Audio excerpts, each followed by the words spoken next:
Today I'm going to show you how to make an electrode holder clamp that works really well using a broken clamp.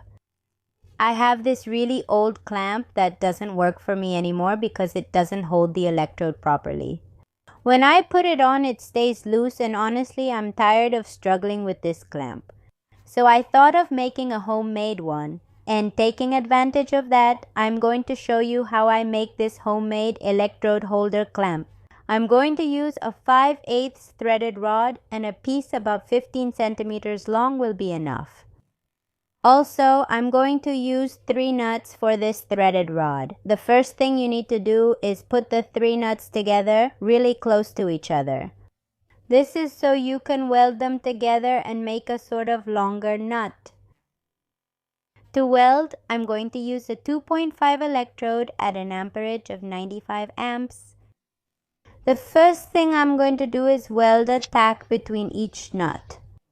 Once both tacks are done, you need to check that the threaded rod turns smoothly inside the nut. Once you've confirmed that it turns well, you need to turn the nut and tack weld it on the other side. Once you finish tack welding, you need to finish welding it completely. You shouldn't use too much weld so the nut doesn't get deformed. Once it's welded, it should look something like this. What you need to do is use a grinder or sander with a polishing disc. You need to sand it well so it looks as neat as possible, and this is how it looks once it's polished and nice and neat.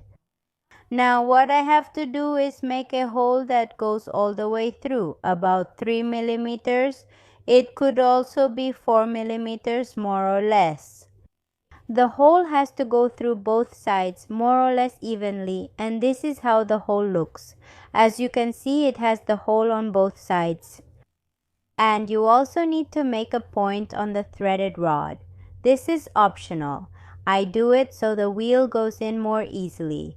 If you want, you can do it. If not, that's fine too. I do it so it screws in more smoothly. Now what I'm going to do is take apart the old electrode holder clamp. As you can see, this clamp is already quite old. It already served me as much as it could. But now, when I want to buy a new clamp, I realize they're very expensive and it's almost impossible for me to buy one. So I'm going to make use of this clamp I have, since it's old and broken, to make a new one. There are electrode holder clamps that have a screw on the side so you can take them apart, but this one isn't like that. With a little bit of force, I can already take it apart. Now what we need to do is get the nut to fit into the top part.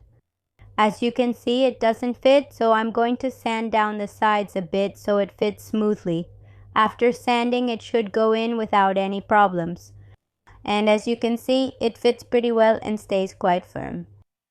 Now with the other part of the clamp, you have to cut it here where I'm marking it.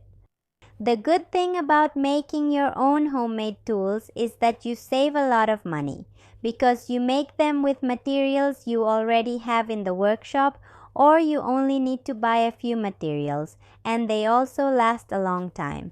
So now another part is cut and ready. Now you have to measure it with the clamp's plastic to mark where you need to cut.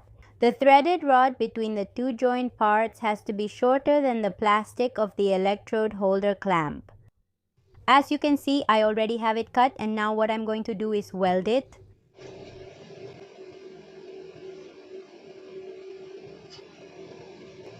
Before continuing, I want to talk about the importance of creating your own tools so they can see.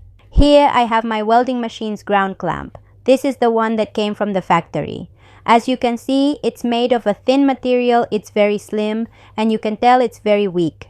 Most of the ones sold on the market are just as weak as this one. That's why I made my own ground clamp. Here I want to show you this ground clamp that I made about a year ago, which is made with a PTR pipe. And as you can see, it's made of a very thick material. And even though I made it a long time ago, it's still just like the first day. If you want to see the video of how I made it, I'll leave it up here for you, or you can find it on my channel. Besides being much cheaper to make, it's much more durable than the ones you buy, and the satisfaction of making your own tools is priceless. Here I show you the difference between the clamp that comes with the welder and the one I made now with the plastic from the electrode holder clamp. More or less here where I'm pointing, you have to cut it to make two pieces, and that's how the two parts look once they're cut. This side goes to the nut we made. It's important that the nut fits tightly so it stays very firm. Now with the other part, what I'm going to do is remove the old cable. For that, I use a wrench to loosen and take it apart. Now I'm going to use a thin cable, but the idea is to later use a slightly thicker one. Just to show in the video, I'll use this thin one. Now what you have to do is put it inside the other piece of plastic we had. This should also fit in tightly. That's why I use a hammer to help me put it in, and that's how it is. Once it's in place, now I'm going to assemble it. I'm going to screw it together with the other part so you can see how it works.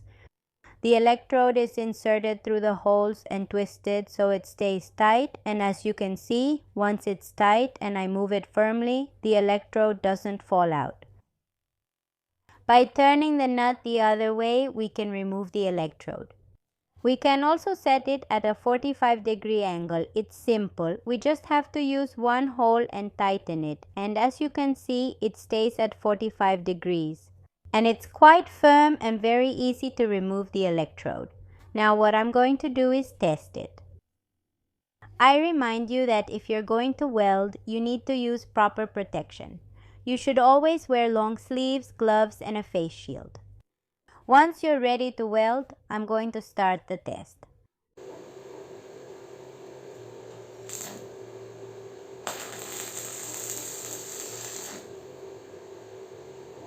As you can see, it welded very well and it's very easy to remove the electrode.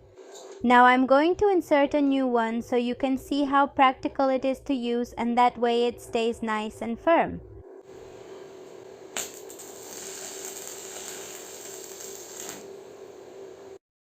Let me know in the comments what you thought of this clamp and if you would make it or not. And if you liked this video and this clamp, don't forget to follow me. It would help me a lot.